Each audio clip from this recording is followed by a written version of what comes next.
By controlling which genes are active, a cell can take on special characteristics.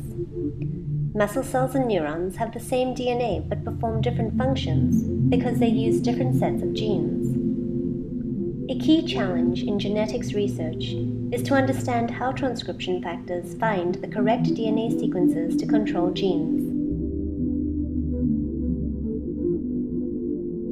In the nucleus, DNA is condensed into a DNA-protein complex called chromatin. In places where genes are being expressed, there are often zones of naked DNA.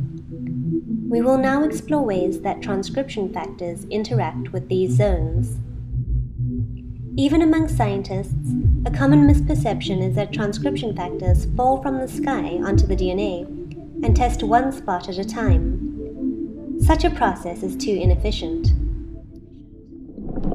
Instead, the transcription factor interacts non-specifically with the DNA backbone. This allows it to efficiently search the DNA for its binding site, a DNA sequence it recognizes.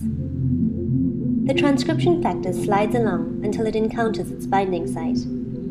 Then it changes conformation to interact specifically with nucleotides on the interior of the helix.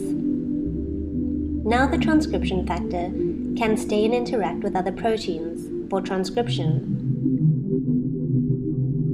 Or it can become dislodged by many factors, which could include movement of the DNA or interaction with other proteins.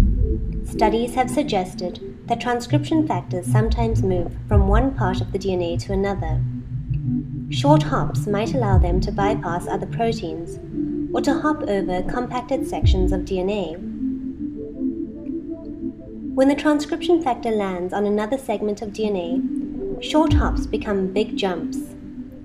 Although the other strand is nearby in three-dimensional space, it may be much farther away on the chromosome or on another chromosome entirely.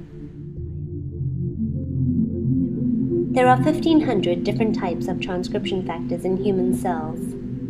They interact to create a complex language of gene expression.